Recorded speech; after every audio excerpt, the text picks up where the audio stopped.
प्रत्यक्षताમાં અને પરોક્ષતામાં अंतर કેટલું? दोष हो जाने के बाद पता लगना और दोष जब हो रहा है तभी पता लगना, ये दोनों के बीच में अंतर कितना है, डिफरेंस कितना है? बहुत मोटू अंतर है। अभी एग्जाम्पल से समझेंगे। प्रेक्टिकल साइड थी बात विचारिए कि रस्ते चालता एक एक्सीडेंट जोयो हो, ये भी एग्जाम्पल से समझाएंगे। ठीक है, जल्दी समझ में आ जाएगा कि आपने रास्ते में एक्सीडेंट देखा तो क्या देखा रास्ते में एक्सीडेंट में कि कोई आदमी लोग सो रहे थे, उसके पर से लॉरी चल गई क्या, और जो नीचे थे वो एकदम, आप क्या कहते हैं, तड़प कर मर गए क्या, चकदाई गया, कुचल गया, बहु खराब रीते चकदाई ने, पेचाई ने, घायल थे ने मरी गया। ऐसा आपने देखा एक्सीडेंट। एना 10-20 फोटा छापामां आवे, ऐसे तो रोज कहीं न कहीं होता है, न्यूज़पेपर में आता है। अभी आया ना फ्लाइट वाला, एयर इंडिया का है, तो सब फोटो आते हैं। 10-20 फोटा छापामां आवे, ये जोवामां आवे, उसमें भी 10-20 एंगल से वो फोटो लेते, वो बाजू से लेते, ये बाजू से लेते, ऊपर से लेते, जैसे अनेक एंगल से फोटो न्यूज़पेपर में आया है। और जो वहां हाजिर है, जिसने प्रत्यक्ष एक्सीडेंट होते हुए देखा है, उसके पास तो एक ही एंगल है, वो जहां से खड़ा है वहां से देखेगा, वो थोड़ी वो बाजू कर फिर देखेगा, वहां से जाकर देखेगा, वो तो एक ही एंगल से देख सकता है, जहां खड़ा है वहां से। क्या ત્યાં જોનારને તો એક જ એંગલ જોવા મળશે, અને ફોટા પાડનાર 10-20 જગ્યાએથી ફોટા પાડીને છાપામાં એ માણસને બતાવ્યો કે આવી ખરાબ રીતે આ માણસ મર્યો છે। वो डिस्क्रिप्शन भी दिया, देखो ऐसे ये आदमी 2 मिनट में मर गया। क्या प्रत्यक्ष જોનારને જે અસર થશે અને છાપું વાંચનારને જે અસર થશે, એમાં क्या फर्क है? ये परोक्ष और प्रत्यक्ष का एग्जाम्पल है। न्यूज़पेपर में फोटो है लेकिन एक्सीडेंट नहीं है, और एक्सीडेंट जहां है वहां फोटो नहीं है। समझ में आ रहा है? एक्सीडेंट प्रत्यक्ष है और न्यूज़पेपर में परोक्ष है। ठीक है, प्रत्यक्ष જોનારને જે અસર થશે એ છાપું વાંચનારને થશે? છાપામાં ફોટો જોનાર અડધી કલાક પછી ભૂલી જશે। कितनी देर उसको याद रहेगा? थोड़े टाइम में भूल जाएगा। 15 मिनिट પછી છાપાનો બીજો વિષય जो એને રસ પડતો હાથમાં આવશે, अभी वही दूसरा कोई पेज में उसको इंटरेस्टिंग कोई बात आई है, समझो कि वो शेयर में इन्वेस्ट करता है और उसके पास जो बड़ी क्वांटिटी वाला शेयर है उसके दाम बढ़ गए बहुत, वो लाखों करोड़ों का फायदा उसको हुआ। तो ये जो एक्सीडेंट की जो इम्पैक्ट थी उसका जो वैराग्य था, उसकी जो तकलीफ थी, उसका क्या होगा?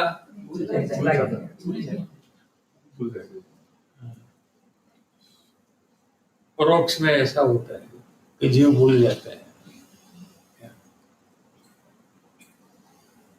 15 મિનિટ પછી છાપાનો બીજો વિષય જે એને રસ પડતો હોય હાથમાં આવશે તો છાપું વાંચતા વાંચતા જ ભૂલી જશે એક્સિડન્ટ.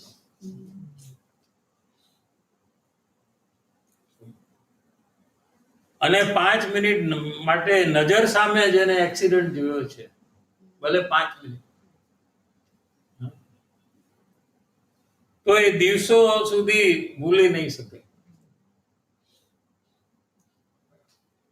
वो भूल नहीं सकता है. रात्रे सपनाમાં પણ એક્સિડન્ટ આવીને ઊભું રહેશે और वो भयभीत हो जाएगा, परेशान हो जाएगा. कारण शू? इसका क्या कारण? ये 5 मिनट है और एक ही एंगल है, वहां 20 एंगल है. हाँ, न्यूज़पेपर में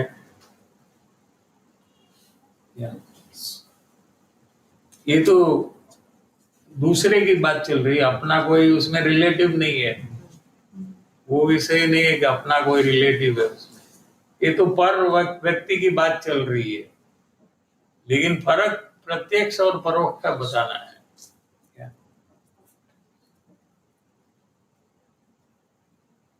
કારણ શું કે પ્રત્યક્ષ બનાવ જે નજર સામે હોય છે એમાં એટલો રસ આવે છે कि रसनी ताकत परिणामनी है. प्रत्यक्ष में क्या है कि जो परिणाम हो रहा है देखने का और जो भी कषाय हो रहा है जीव के अंदर में, क्या उसमें रस एकदम बढ़ जाता है. अंदर में परिणाम में रस बढ़ जाता है. क्यारे कि नजर सामे होय त्यारे.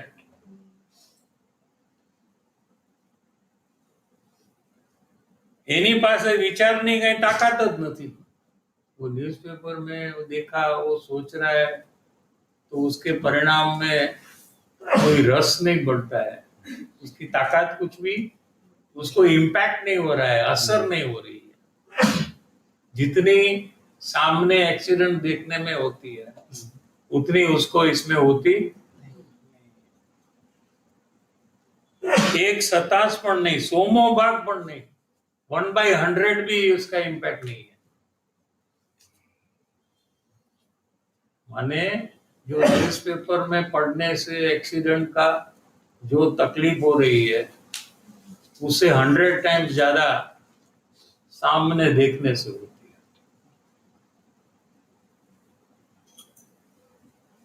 આટલો પ્રત્યક્ષ અને પરોક્ષની અંદર રસ ઉત્પન્ન થવામાં ફરક છે.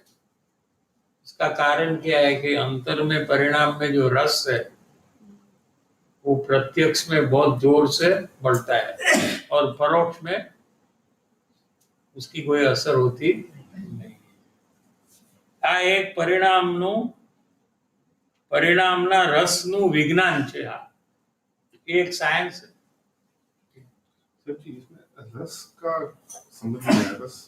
रस क्या पड़ता है? मतलब वहां तो एक डर लगता है, वो रस है. वो डर भी रस है. हाँ, असर जो हो रही है, रस माने ये पानी का शरबत का रस, वो खाली अर्थ नहीं है. रस के अनेक अर्थ है. रस आपकी एकाग्रता को उत्पन्न करता है, आपका कॉन्सेंट्रेशन, उसमें आपका वहां से रस उत्पन्न होता है. कोई भी काम में आपका फोकस ज्यादा है तो रस बढ़ता है और रस के कारण से फोकस होता है. ऐसा देखो, ये कोई जैन धर्म नहीं है, ये यूनिवर्सल धर्म है. परिणाम का विज्ञान सब जीव का, जैन है या अजैन है, कोई भी जीव का परिणाम ऐसा काम करता है. ऐसा नहीं कि जैन लोग का परिणाम ऐसे काम करता है. और दूसरे धर्म वाले के परिणाम दूसरी, ऐसा कुछ नहीं है। ये जैन धर्म धर्म ही नहीं है, हम तो ये तो पूरा साइंस ही है। आपको परिणाम का साइंस है, आपका परिणाम का, कि आपके अंदर में जो परिणाम है वो किस प्रकार से काम करते हैं। क्या?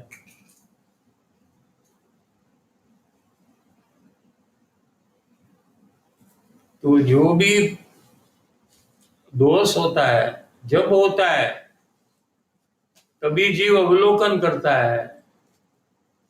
प्रत्यक्ष दोष जब होते हैं तब, तो उसमें जो काम होता है वो 100 टाइम्स ज्यादा है कि जो दोष का विचार करने से शिकार होता है उसकी अपेक्षा से। क्योंकि परिणाम में वो टाइम में इतना असर करता है जीव को प्रत्यक्ष में।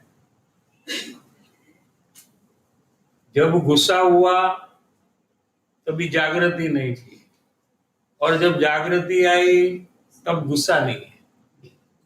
ऐसा जो मिसमैच है, क्या वो जब छूट जाए कि जब गुस्सा हुआ वही समय में जागृति आई, तो वो टाइम में अवलोकन चालू हो गया, मुमुक्षुता चालू हो गई उसकी, और मार्ग में वो आगे बढ़ेगा। वही क्षण में उसके अंदर में संस्कार बढ़ने लगते हैं, और वो संस्कार उसका फल आए बिना रहता नहीं। क्या? ठीक है। 15 जुलाई 2 मिनट एक।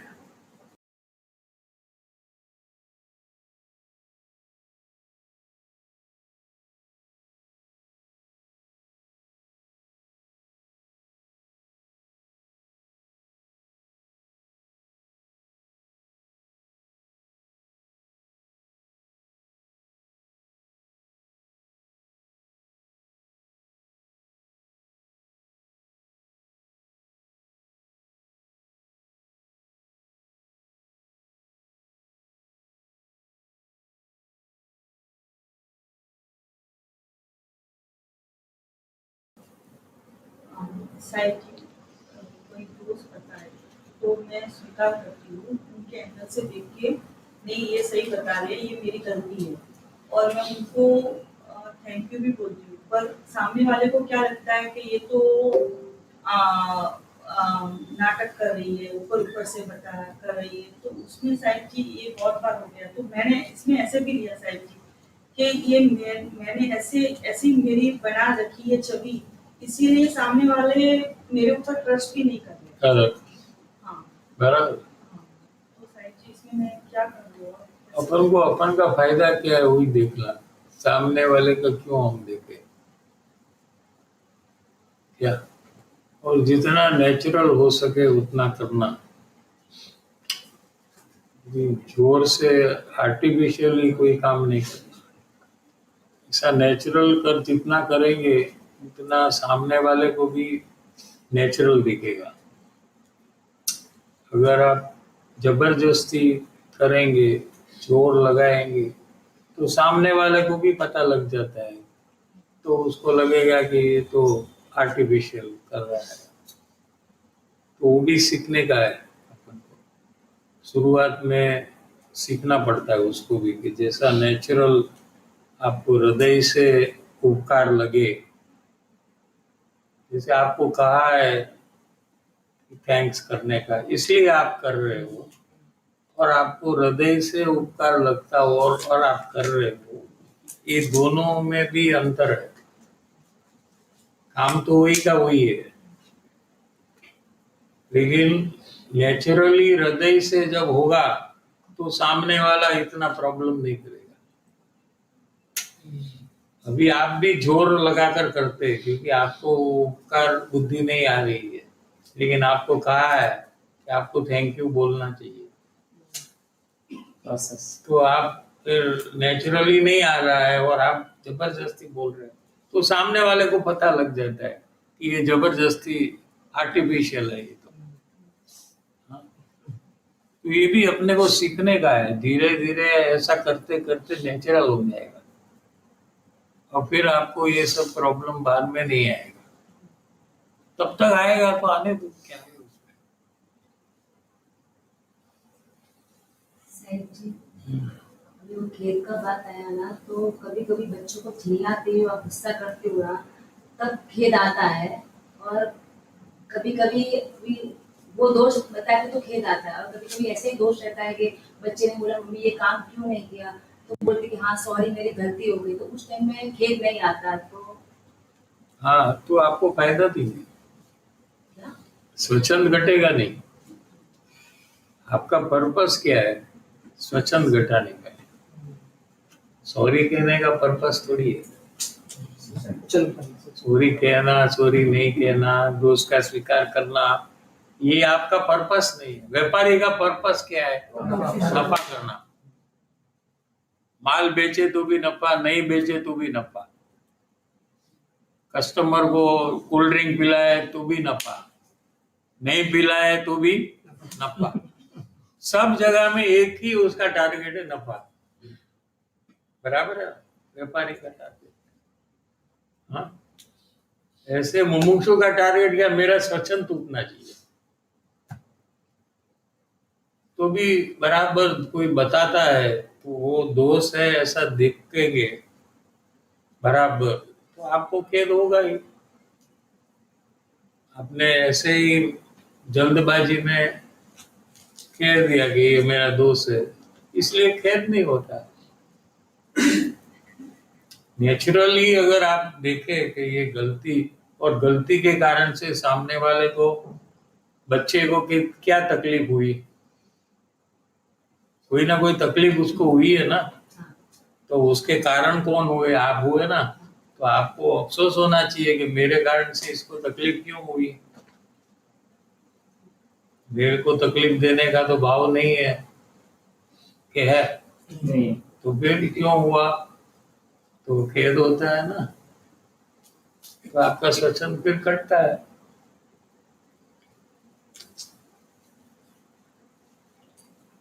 माल बेचे व्यापारी और नफा कुछ ना मिले तो उसको क्या होगा? कॉस्ट टू कॉस्ट बेच दिया, समझे? हाँ? बिल बना दिया, पेमेंट ले लिया, बैंक में डाल दिया, लेकिन कॉस्ट टू कॉस्ट बेचा है तो क्या होगा उसको? हाँ? क्या मजा नहीं आएगा जिंदा में। तकलीफ होती है, कभी बेचना पड़ता है ना, कॉस्ट टू कॉस्ट। कोई कारण होता है तो बेचना पड़ता है क्या, लेकिन वो कारण से भी उसको समाधान नहीं हो रहा है। क्या कहना चाहते हैं मालूम? कोई कहे कंपनी वाला कि कल हम लोग 10% प्राइस कम कर रहे हैं, कल से 10% कम हो रहा है, तो आप कॉस्ट टू कॉस्ट कोई लेने को आया तो दे दिया। हाँ? तो आपको पता है कि कल दाम कम होने वाला है, 10% तो एक्चुअली आपने बचाया है ना, कल बेचते तो लॉस ज्यादा लॉस होता ना। लेकिन ये सब समझ के कारण से आपको समाधान नहीं होगा, क्योंकि व्यापारी को नफा ही करना है। उसको 1 रुपया भी प्रॉफिट मिले तो वो ठीक है, लेकिन कॉस्ट टू कॉस्ट वो बेचे तो उसको अंदर में तकलीफ हुए बिना रहती। नहीं। देख लो, ये परिणाम देख लो आप। वो सही कर रहा है फिर भी उसको तकलीफ हो रही है। अगर कोई कहे कि इसको तकलीफ हो रही है तो मत बेचो तुम, तो वो गलत हो जाएगा उसको। एटलीस्ट 1 रुपया तो प्रॉफिट रखना है, वो असल तो से नहीं जाना। क्योंकि ये देखो, ही तो मैं बोल रहा हूँ ना कि वही टारगेट है ना। जीव ने ये टारगेट बनाया है ना। व्यापारी जब नहीं था तभी ये सब टारगेट नहीं था, अभी टारगेट बन गया है, तो नफा ज्यादा तो खुशी ज्यादा है। नफा नहीं तो तकलीफ ज्यादा। ये परिणाम में अप एंड डाउन होते रहता है। साहब जी, जो फैमिली का दोष है ना, तो ऐसा एक सिचुएशन बन रहा है कि अभी दीदी ने दोष बताया बच्चे का कि वो टाइम से नहीं उठ रहा है ऐसे करके, या सॉरी टाइम से रेडी नहीं हो रहा है ऐसे करके। तो वहां मैंने हाँ गलत है ऐसे करके बोल दिया। फिर वापस मैं उसको विचार में आ रहा है कि एक्चुअल में वो तो दोष ही है। तो ऐसे जब मैं विचार में मैं उसको देखता हूँ ना, तो वहां मेरे को दोष है वैसा फोकस लगता है, बच्चा नहीं दिखता है। हाँ दोष तो है ऐसा, तो ऐसा परिणाम हो रहा है। तो इसमें पहले कैसा हुआ? पहले ऐसे ही बोल देता हाँ गलत है। हाँ वो तो बेकार है, वो तो गलत है। कोई फायदा नहीं है वैसा करने से, स्वच्छंद में फर्क नहीं पड़ेगा। और क्यों ऐसा एनर्जी वेस्ट करें, टाइम वेस्ट, एनर्जी वेस्ट। कभी कभी दोस्त का बताने का होता है, उसमें भी आप वेस्ट करेंगे तो कब काम पूरा होगा। एक भी मौका गलत प्रयास नहीं होना चाहिए। ऐसा ज्यादा विचार में ही मतलब होने के बाद बहुत सारा विचार करता हूँ, फिर लग रहा है कि हाँ वो मिस्टेक है। ऐसा कंटिन्यूसली सीधा ही उसको देख चेक करना चाहिए कि ये गलती है कि नहीं। पहला गलती है तो स्वीकार करना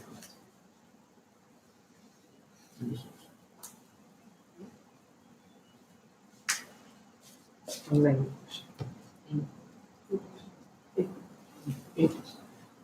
सर अभी जैसे लाभ नुकसान है तो तभी मुझे जागृति का उत्पन्न होगी। जैसे अभी संसार में है तो ड्राइविंग का है, तो जब मुझे लाभ नुकसान दिखता है तो मुझे जागृति हो जाता हूँ।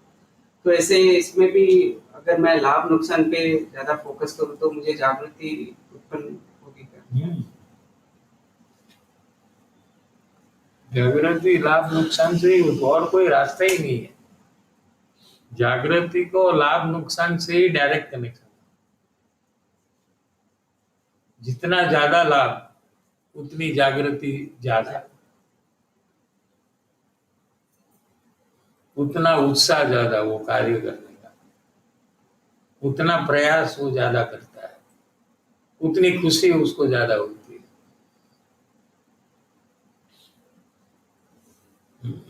तो यहाँ भी आप जागृति रखो कि मेरा स्वच्छंद टूटना चाहिए, खत्म हो जाना चाहिए, एक गोल रखो। तो जब स्वच्छंद बढ़ता है तो आपको तकलीफ होगी कि आपने काम गलत स्वीकार किया, ये तो गलती की, तो स्वच्छंद आपका बढ़ जाता है। और जब सही प्रकार से किया तो स्वच्छंद टूटता है तो आपको खुशी होगी। जब फैमिली मेंबर गलती करते हैं, तो जब फैमिली मेंबर गलती करते हैं तो मैं उसका दोष स्वीकार करता हूँ। तो वो फैमिली मेंबर अलग है, मैं अलग हूँ, तो मेरा शोषण क्यों करता है? गलती तो उसने की है, गलती तो फैमिली मेंबर ने की है, दोष स्वीकार मैं कर रहा हूँ, तो करने वाला अलग पर्सन है, तो मेरा शोषण क्यों कर रहा है?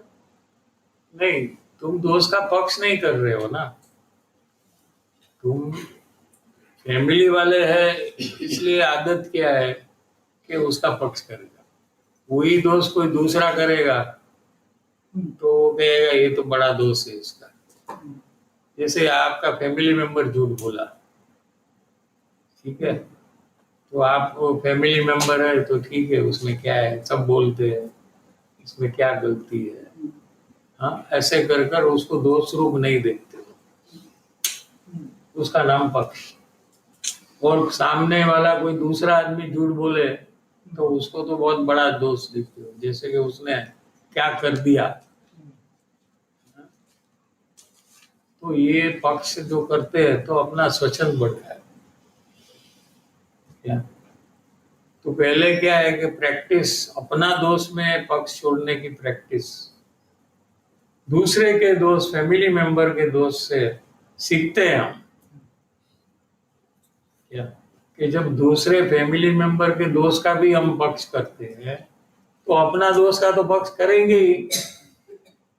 वो इजी काम है, जो इजी काम आप नहीं कर सकते हो, तो अपना दोस्त का पक्ष छोड़ना वो बहुत कठिन काम है उससे, अपेक्षा से। तो वो आप नहीं कर सकेंगे। इसलिए वो पहले करना, जो जिसके प्रति आपको प्रेम है, उसका दोष है, उसका बचाव पहले छोड़ना, उसको दोष रूप मानना, काम को इजी करने के लिए पहले नहीं सीखने के लिए। सीखने के लिए जैसे आप ड्राइविंग सीखते हैं तो अपनी नई गाड़ी लेकर आकर सीखते हैं क्या? नहीं हाँ, ब्रांड न्यू कार सीखते हैं क्या? नहीं तो किसकी गाड़ी से सीखते हैं? ड्राइविंग स्कूल में क्यों?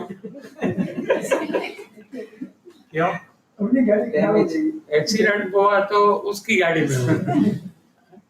ऐसे पहले फैमिली मेंबर।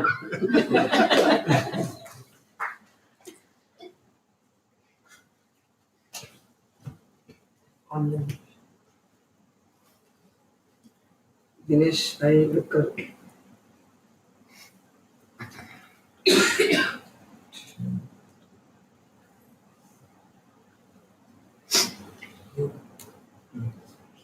जय हिंद्र पूज्य साहिब जी, दोष होने के बाद विचार से पता चल रहे हैं तो उसको लाइव में पकड़ने के लिए क्या प्रयास करना, कृपया मार्गदर्शन दीजिए।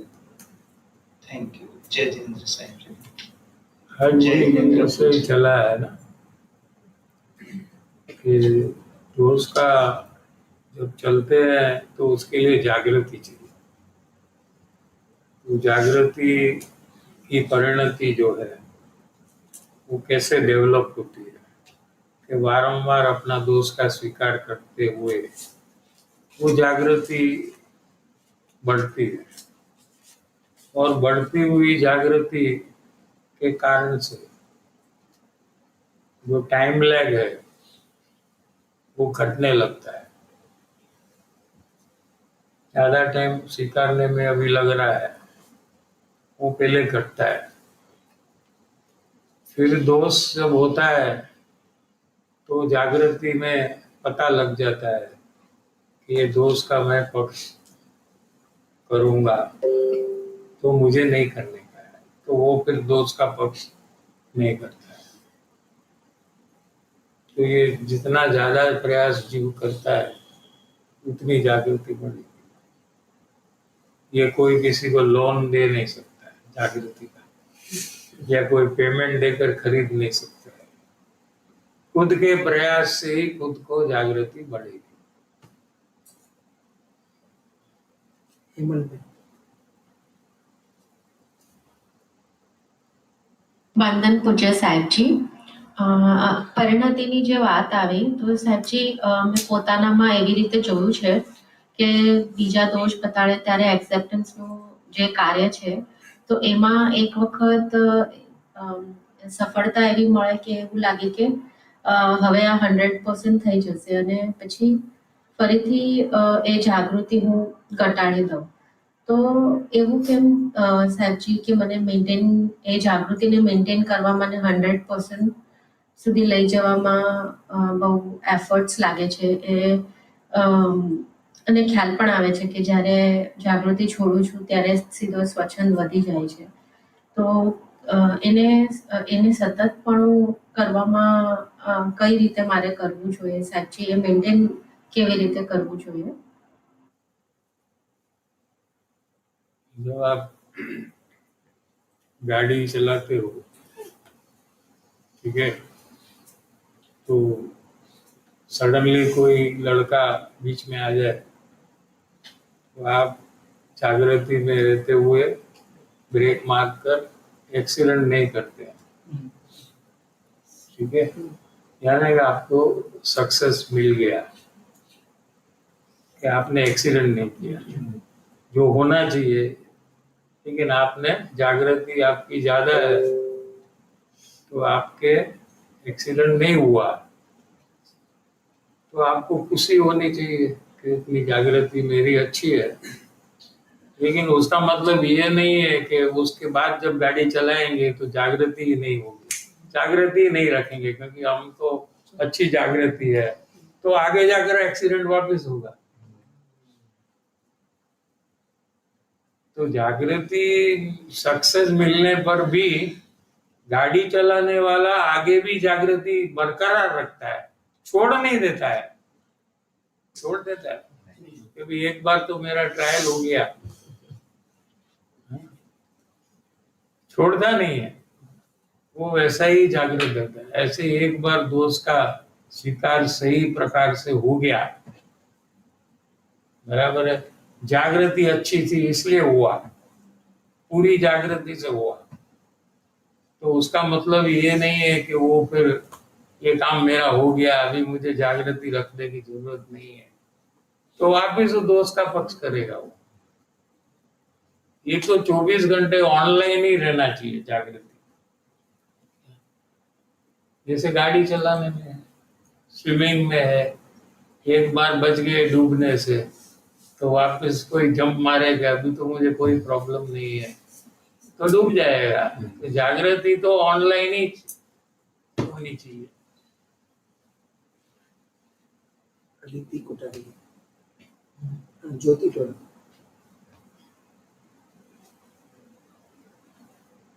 जय जिनेन्द्र पूज्य साहिब जी, बच्चा तंग कर रहा था कुछ चीज चाहिए करके, तो उसे प्रेम से कन्विंस करना है, गुस्सा नहीं करना है मुझे, ऐसी जागृति रखने का हो रहा था, लेकिन वहां पे मिथ्यात्व भाव को पकड़ने की कुछ भी जागृति नहीं थी। तो मिथ्यात्व भाव को पकड़ने के लिए मुझे किस प्रकार की जागृति रखनी चाहिए साहिब जी, प्लीज मार्गदर्शन दीजिएगा। स्वच्छंद का घटाने का जब कार्य करते हैं तो मिथ्यात्व का घटाने का जागृति रखने की जरूरत नहीं है। एक ही काम आप नहीं कर सकते हो बराबर, और 2-4 काम हाथ में लेंगे तो एक भी काम सही नहीं होगा। पहला 100% सब दोष का स्वीकार इमीडिएटली हुआ कि नहीं, वो टारगेट आप रखो। एक भी दोष कोई बताए तो हम उसका पक्ष करें, ऐसा होना ही नहीं चाहिए। पहला ये टारगेट रखो, फिर मिथ्यात्व का, फिर आप मुनि बना का विचार करेंगे, फिर केवल ज्ञान का विचार करेंगे, तो सब काम तो हो नहीं सकता है ना, उतनी ताकत ही नहीं है अपनी। सर्वप्रथम स्वच्छंद का नाश हो जाए, ये काम करने का।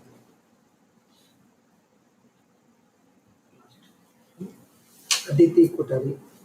Jai Jinendra Sahib ji. Presently, I have no accounting of कितने दोष स्वीकार किए और कितने नहीं किए, कितना टाइम लगाया, how much I have reduced the time gap, etc.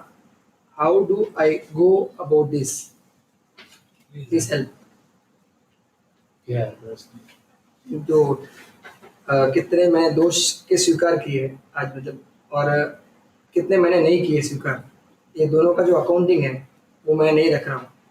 और जो टाइम लैग है, जो टाइम लगाया यानी रिड्यूस जो करने का, उस पर जो टाइम गैप रिड्यूस करना है उसका भी मैंने हिसाब नहीं रखा, तो कैसे इसमें करना मुझे? नहीं रखा है तो रखो, खुद को पता है कि खुद ने नहीं रखा है तो खुद को रखना है, और क्या।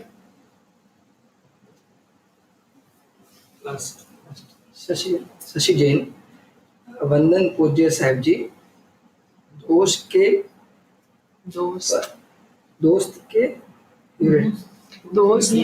पर के समझ आ रहा है, पर निर्दोष के सूक्ष्म पर के में क्या समझना मेरी भूमिका अनुसार। अब वो क्या है कि अपन को लेने का था ना, वो इसे चेंज कर दिया है, थोड़ा वो सूक्ष्म है इसलिए वो भी नहीं लिया। वो पूरा विषय अभी नहीं लिया, जो आपने प्रिपेयर किया रहेगा, लेकिन वो कठिन है आपको समझना अभी की भूमिका में, इसलिए वो नहीं लिया। थोड़ा टाइम जाने के बाद फिर लेंगे।